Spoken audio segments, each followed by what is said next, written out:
Dans cette vidéo, on va parler d'un combat que j'attendais depuis très longtemps et ça a été annoncé enfin hier. Khabib Nurmagomedov, champion en titre de l'UFC, contre Conor McGregor. Intro.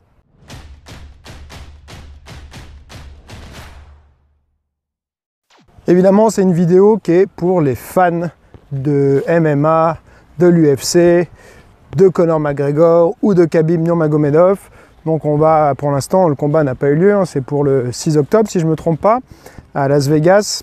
Et ils viennent de l'annoncer là tout juste hier soir, j'ai regardé la conférence de presse en direct. Et donc, bon, voilà, tout le monde va avoir son opinion dessus. Et puis forcément, c'est un peu des paroles en l'air puisque on ne peut rien dire tant que le combat n'a pas eu lieu.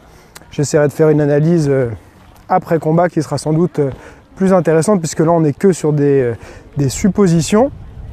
Ce que je trouve par contre sympa, j'ai vu une vidéo de Chael Sonnen, qui est un ancien combattant de l'UFC qui combat au Bellator maintenant, qui a sa propre chaîne YouTube, et qui disait les gens ont tendance à oublier en fait à quel point Conor McGregor est bon.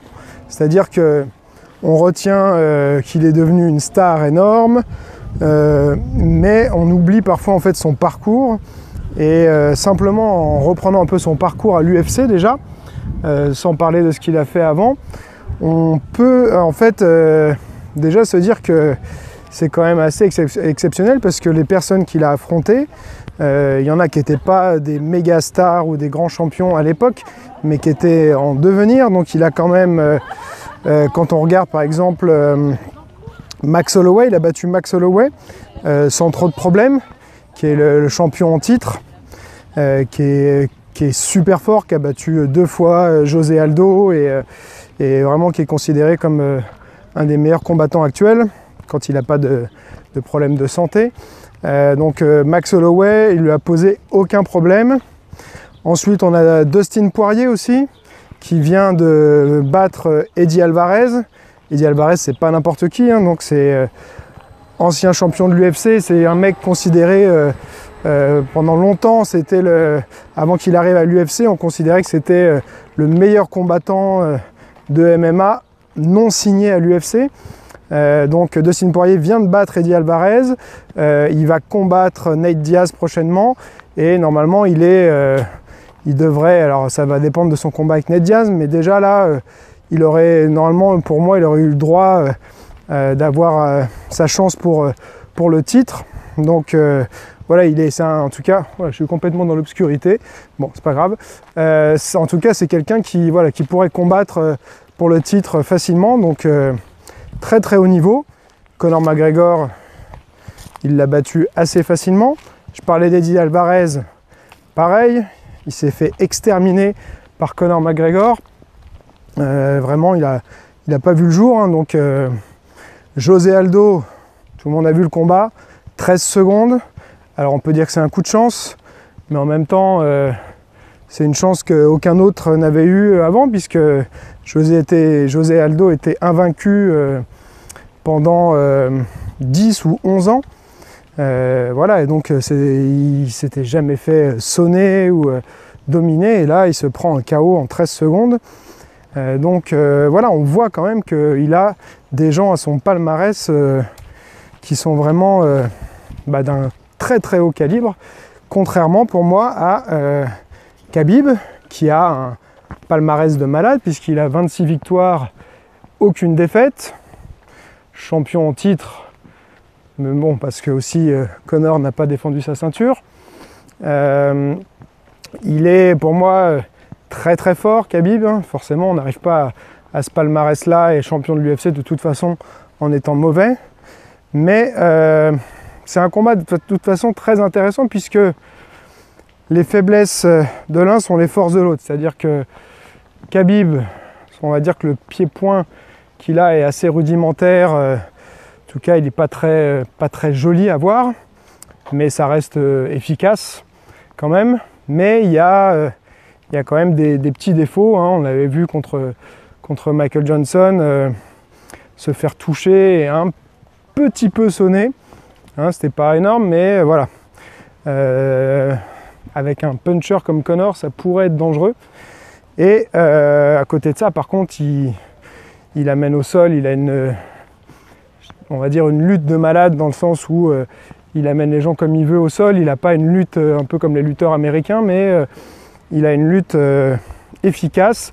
Et une fois par contre qu'il a amené au sol, pour se relever, c'est très très compliqué. Et surtout, il arrive à maintenir ses positions et à appliquer du grand land pound de manière assez exceptionnelle, comme on a rarement vu. Donc ça, c'est son gros point fort. Et on sait que justement, ce serait plutôt le point faible de Conor, même si moi je pense qu'il n'est pas... Il y en a qui pensent qu'il est mauvais au sol, il n'est pas mauvais au sol, hein. Il est juste moins bon au sol qu'il n'est debout, mais il est quand même bon, il a quelques victoires par soumission. Voilà, donc il n'a sans doute pas par contre le niveau de Khabib. Maintenant la question ça va être, est-ce qu'il va avoir travaillé énormément sa lutte, ses défenses d'amener au sol, toutes les techniques pour se relever.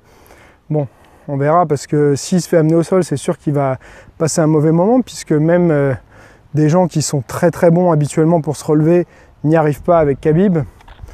Donc voilà, l'enjeu c'est ça, c'est-à-dire que on sait que Khabib va vouloir l'amener au sol et Conor va vouloir rester debout. Maintenant, forcément, pour amener Conor au sol, il faut se rapprocher. Et donc se rapprocher, ça veut dire s'exposer à un contre, parce que Conor, il a un timing de malade. Et puis, quand il touche, il fait des dégâts, il met souvent KO. Surtout, il est excellent sur quelqu'un qui le charge, qui rentre dedans. Et là, c'est ce que Khabib va devoir faire, parce que Conor ne va pas lui donner la distance qu'il souhaite, donc il va forcément devoir s'exposer à un moment ou à un autre. Et avec le coup d'œil qu'il a, pour moi, actuellement, on va dire que ma prédiction, c'est une victoire par KO de Conor McGregor. Tout le monde va faire « Ah, fan de Conor, fan de Conor ». Voilà, oui, je suis fan de Conor de toute façon. J'adore sa technique. Après, le personnage, on aime ou on n'aime pas ce côté spectacle, mais pour moi, c'est un personnage qui s'est créé et qui a permis aussi d'emmener l'UFC encore plus loin qu'il n'était en termes de popularité, de faire grimper la paye des combattants, donc ça c'est une bonne chose. Je peux comprendre qu'il y en a qui n'aiment pas le côté trash talking, qui trouvent que c'est pas une bonne image à véhiculer, c'est pas l'esprit des arts martiaux, des sports de combat, et je comprends ça totalement, mais pour moi c'est juste un moyen de faire la promotion d'un combat, et quand c'est un combat que je trouve ça intéressant, ça me dérange pas, et au contraire, moi ça a plutôt tendance à m'amuser, et je trouve que voilà, ça donne parfois encore plus envie de voir le combat. Je me laisse prendre au jeu, et voilà, en tout cas moi c'est quelque chose qui me dérange pas du tout, mais pour moi l'enjeu de toute façon c'est le combat, et c'est ce qui va se passer le jour du combat. C'est ça qui est le plus intéressant, parce que j'adore analyser les combats, et les oppositions de style comme ça, c'est un peu à l'ancienne, hein, je trouve, c'est-à-dire qu'aujourd'hui ça arrive de moins en moins, c'est-à-dire qu'on a quand même des gens qui sont spécialistes, parfois dans une distance, dans un style et tout, mais il y a quand même aussi de plus en plus de combattants ultra complets, et donc on a de moins en moins des vraies oppositions de style, et là les deux sont quand même relativement complets, mais ont une vraie quand même spécialité. Donc voilà, ça va être le striker contre le grappleur, l'éternel débat. Et du coup, je trouve ça hyper intéressant. Et puis de toute façon, quand c'est Conor McGregor qui combat, c'est pour moi toujours hyper intéressant. Voilà, donc c'est la fin de cette vidéo. Aujourd'hui, c'était pas le partage d'une connaissance, c'était plutôt partager ma passion pour le MMA que je regarde depuis 1996, je crois. 96-97, quand j'avais réussi à me procurer les premiers UFC, et j'ai jamais arrêté depuis. J'ai vu tous les UFC. Dernièrement, j'ai peut-être pas regardé tous les combats, parce qu'ils en font vraiment énormément par rapport à avant, notamment les Fight Night, tout ça. Il y a des fois des cartes qui m'intéressent moins, mais voilà, j'ai regardé, on va dire, quasiment tous les UFC depuis la création, et voilà, donc ça m'intéresserait d'avoir ton avis. Je sais que les gens parfois ils ont tendance un petit peu à s'exciter quand il y a Conor McGregor, donc si tu me laisses un commentaire, laisse-moi un commentaire constructif, pas d'insultes, de choses comme ça. N'oublie pas, celui qui croit savoir n'apprend plus, alors garde l'esprit ouvert.